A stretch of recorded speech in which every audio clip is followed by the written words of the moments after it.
Hello lovely people, my name is Emma and today I'm doing another one of my series 8 That Are Great, and this time I'm going to be talking about 19th century classics that I would personally recommend. So I've got 8 classics that were written at some point in the 1800s and I'm just going to talk to you about them. The first book I have to talk about is Flatline by Edwin Abbot, and this was written in 1884. This is a quirky, quite short story. It's kind of a novella which claims to be written by a square, and it's basically a mathematical journey which is told from the point of view of a square who doesn't believe that the kind of three-dimensional world exists and finds himself in conversation with a cube about what it is like in the third dimension. It's fun and quirky and looks at a few basic mathematical principles, but what it's actually doing, like Edwin Abbot is exploring ideas from the Victorian period about phrenology, people being able to be proven to be criminals from like the shape of their heads and sort of a lot of things that are established at birth, and it's talking about things like the angles of shapes and how that indicates their sort of place within society. So it's sort of a theory of social class wrapped up in like a scientific mathematical sort of storyline. It's generally a very interesting and quite fun read, and it's also been animated several times. I believe most of them are available on YouTube and are totally worth a watch. So when read with like more of a historical social history lens, it's doing a lot of discussions about what was important within the Victorian era. The next book I have to talk about is The Beetle by Richard Marsh, which was originally published in 1897, I believe it said. It's 1897, which is the year that Dracula was also published. It really wants you to know on the back that it actually outsold Dracula in its first year of publication, and it is riffing off of a very similar story, but I personally think does it a lot better. This one I describe as like Dracula meets the Mummy, because the kind of monster in question is based loosely off of Egyptian mythology, and it's the Beetle. It's following a similar sort of plot line of like the hapless heroine who has been kidnapped or sort of abused in some way by this sort of weird monstrous creature, and so a band of plucky individuals have to come together to try and beat it.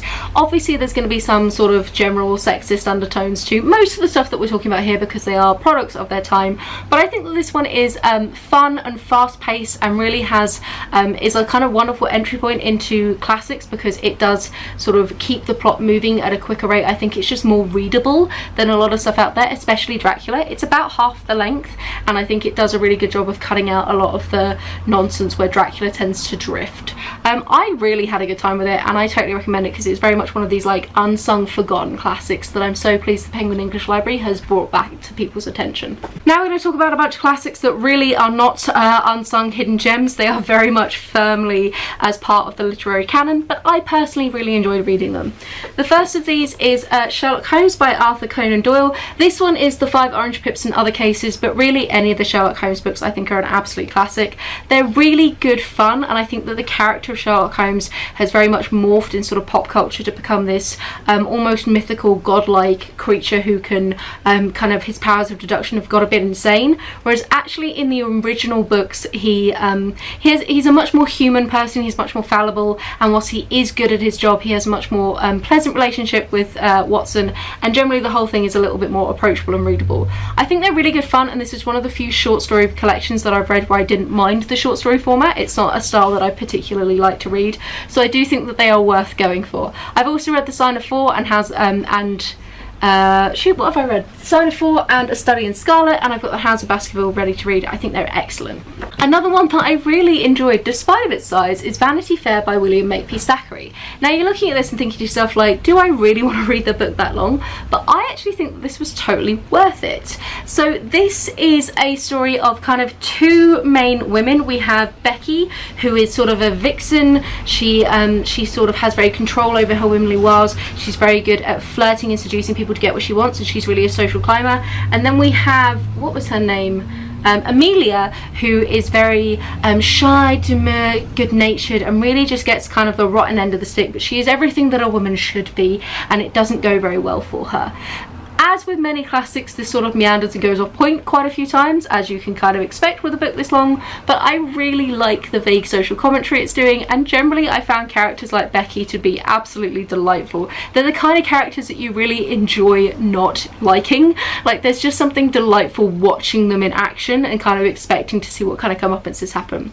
I would recommend, if you're going to go for this book, I would actually watch the movie with Reese Witherspoon first, because I do think it is helpful when reading this, because there are a few points where you do get bogged down with lesser known, less interesting side characters, and it's just helpful to know what are the major plot points that I'm going to need to pay attention to keep everything straight in my head.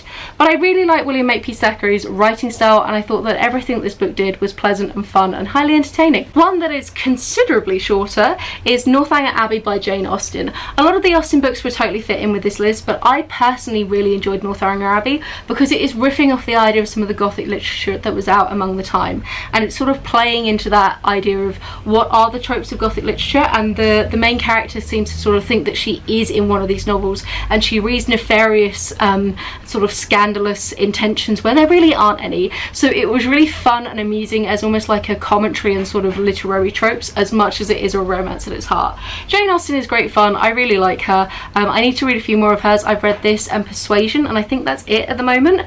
But yeah, she's an absolute classic, and I think well deserved, but this is one that potentially doesn't get as much love. I think it's highly entertaining if you do also like the Gothic literature trend and can kind of giggle at some of the stuff that she's referencing. On the note of Gothic literature, we have Wuthering Heights by Emily Bronte. I'm going to be talking about two different Bronte sisters now.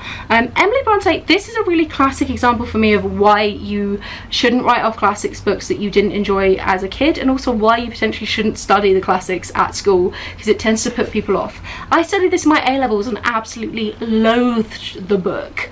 I didn't actually finish it. I kind of blagged a lot of my exams, whereas I came back to it as an adult and really enjoyed it, and I think I've just sort of changed my opinion about unlikable characters.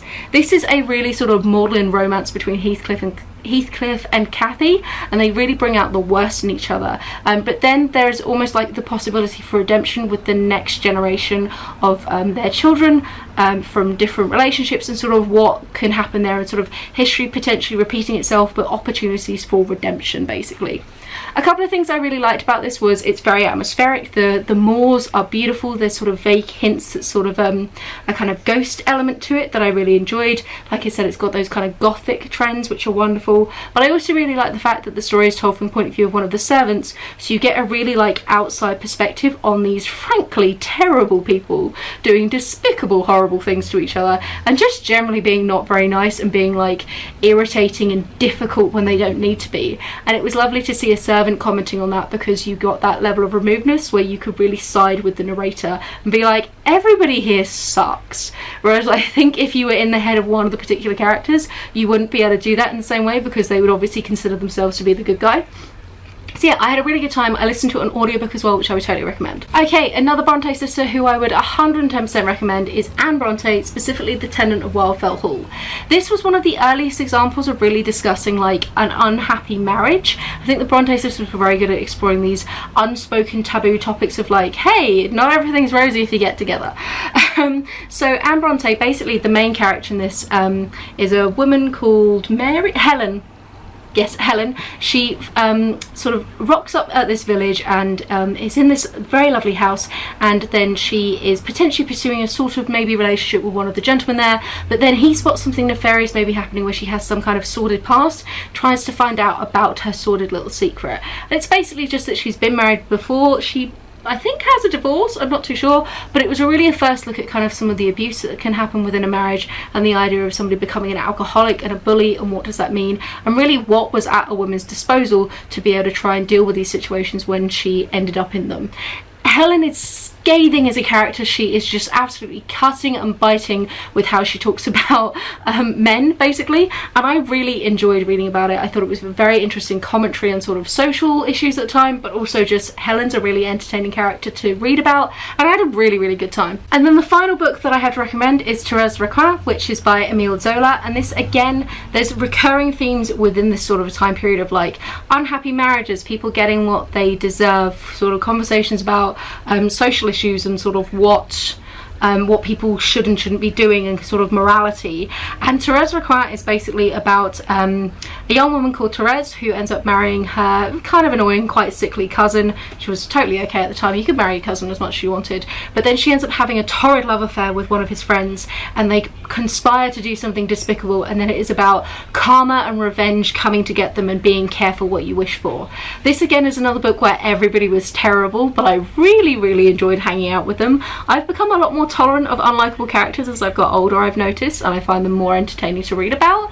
And yeah, basically everyone sucks, but it is about the people who suck getting their comeuppance, and it's again spooky and has sort of vaguely gothic elements to it. There's sort of hints at maybe some kind of haunting or ghost thing going on. It's just glorious in so many different ways, and I really appreciated it.